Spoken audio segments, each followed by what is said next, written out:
Gli aerei non correggono mai la curvatura della Terra. Traduzione, adattamento e voce Dino Tinelli. Stavo volando su questo aereo, guardando l'orizzonte piano che si elevava fino al livello dei miei occhi, guardando il sole che era veramente vicino e grande. Poi mi sono chiesto: da quanto tempo viaggiamo a questa altitudine? Sembra che non abbiamo cambiato affatto la nostra altitudine. Così ho cercato qual è l'altitudine media di crociera per gli aerei e ho scoperto che è di circa 12.000 metri. Quindi ho voluto visualizzarla sulla palla su cui viviamo, volando a 12.000 metri in linea retta. Ho realizzato questo grafico di 12.000 metri in orizzontale, perché nella mia realtà una linea retta è una linea retta, giusto? Non so come siano le realtà degli altri, dove una linea retta è presumibilmente curva, ma nella mia realtà l'aereo guadagna quota man mano che si allontana. Voglio dire, non serve molto tempo. Questo aereo dovrebbe finire nello spazio, giusto? Voglio dire, dov'è finito l'orizzonte? Quindi torniamo alla realtà. Quando decolliamo, raggiungiamo i 12.000 metri e voliamo sul suolo piano come tutti sperimentano. Questa è la realtà.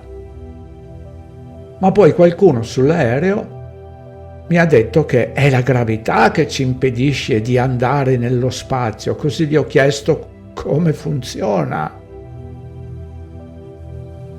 Mi chiedo veramente come funziona. Così mi ha detto che una volta raggiunta la quota di crociera, la gravità ti piega e magicamente segui la curvatura terrestre. Gli ho chiesto: come è possibile che mi pieghi? Qual è la forza che agisce in questo modo? Come fa la forza di gravità a permetterti di scappare quando stai decollando? Perché noi siamo decollati. Non stiamo sfidando la gravità in quel momento? Allora, perché non possiamo sfidare la gravità a 12.000 metri? Voglio dire, questo è quello che si aspettano che io creda. Decolliamo e poi, una volta raggiunti 12.000 metri, seguiamo magicamente la curvatura, giusto?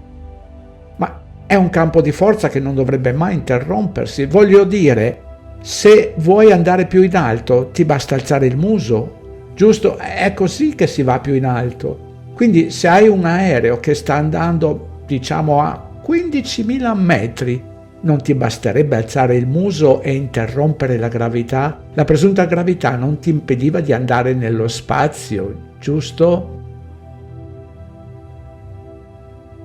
Voglio dire, non dovresti essere già nello spazio se stai andando dritto su una palla? Com'è possibile che questa magica forza invisibile impedisca all'aereo di salire, di aumentare la quota? È semplicemente assurdo. La gente crede veramente che succede questo? Che l'aereo sta magicamente curvando in questo modo? Sta succedendo questo? Non lo so. Tutto quello che so è che l'aereo decolla, sale a 12.000 metri e poi continua a quella quota di crociera fino a raggiungere la sua destinazione, dove atterra, perché viviamo su una terra piana, non su una palla curva, dove presumibilmente agiscono le magiche forze di gravità. Non ha nessun senso. Osservate nuovamente questa animazione e ditemi che senso ha? Rompe tutti quegli strati di gravità veramente forti, ma una volta che ci muoviamo orizzontalmente ci curva. L'aereo curva senza una ragione apparente. Qualcuno può rispondere a questa domanda? Innanzitutto non c'è nessuna prova che la gravità esiste. Non si può nemmeno misurare. Oltretutto non siamo ancora stati in grado di dimostrare la teoria di Einstein. Voglio dire, la gravità non è semplicemente densità. Quando la mela di Newton cadde dall'albero, è semplicemente caduta perché le molecole d'aria sottostanti erano molto meno dense della mela.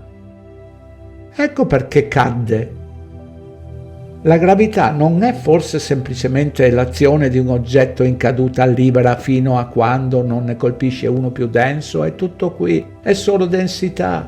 Ecco perché i palloncini di elio possono sfidare la grande forza di gravità, perché sono meno densi dell'aria. Quindi, la prossima volta che salite su un aereo, fatemi sapere se credete veramente di curvare con la Terra, perché lo detta il dogma della gravità. È solo perché te lo hanno detto. Ed è per questo che dite che gli aerei curvano magicamente con la Terra, perché un campo di forza, una forza invisibile, lo fa. Mentre invece potete sfidare facilmente quella forza inclinando il naso verso l'alto. Allora perché non dovete inclinare il naso verso il basso per seguire la curvatura della Terra? Pensateci, gente, non perdete altro tempo a rispondere, viviamo in un meraviglioso regno piano.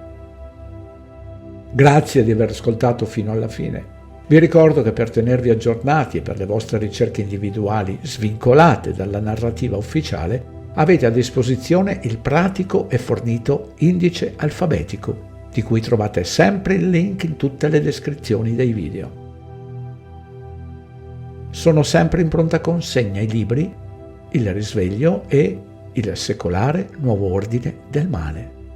Anche il modesto valore di una buona tazzina di caffè attraverso PayPal è più che gradito.